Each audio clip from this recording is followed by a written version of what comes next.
Good morning, Soc 323 students. I wanted to stop in for a minute with a short video and talk to you a little bit about the process of writing and writing habits. What you're reading in Module 1 from the Harrison Tyner Mullings book is the first couple of chapters that talk about the bricks and mortar of writing. And so I want to elaborate and talk a little bit about writing processes. Sociologist Howard Becker wrote in his book, Writing for Social Scientists, about a time when he was teaching a writing seminar, and he started the class the first day by asking students to share how they felt about writing and what their writing habits were, what their rituals were for writing, and whether or not they shared their writing with other people. So I'm going to ask you some of those same questions that he asked, and I want you to start thinking about what your relationship is with writing and the writing process. So, few general questions. So how do you write? Do you write longhand on paper, or do you use the computer? What time of day is best for you to write? Do you find early mornings or late evenings, or is there a certain time when it's just easier to write? Where do you do your writing? Do you do it on your bed with your laptop? Do you do it at your desk? Do you do it in a coffee shop? So where do you write? Do you have a soundtrack for writing? So do you like to listen to music while you're writing, or does it need to be completely quiet? What do you need to stay on task?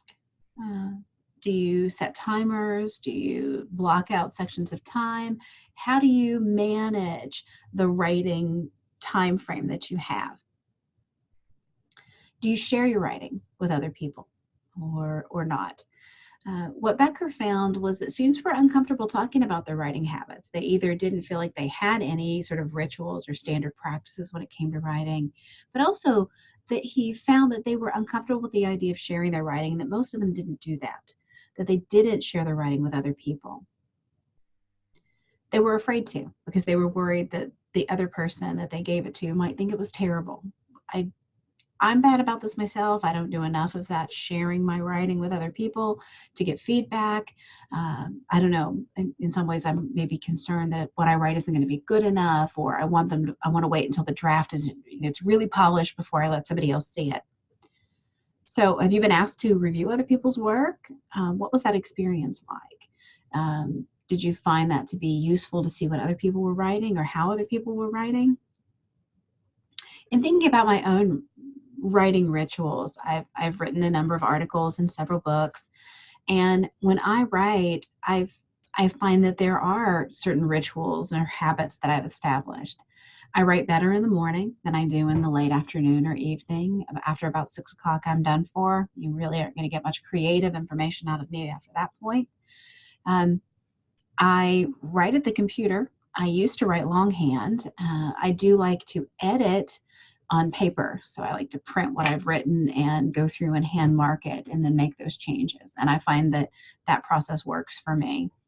I tend to write at my desk since I use the computer, but I can also do editing and things like that. I like to do at other locations to kind of separate myself from the physical space of my desk and my computer. I like to write to music. If I'm generating new content, if I'm writing new content, not if I'm editing, but if I'm writing new content, Vivaldi's Four Seasons is my standard playlist in order to generate creative activity. I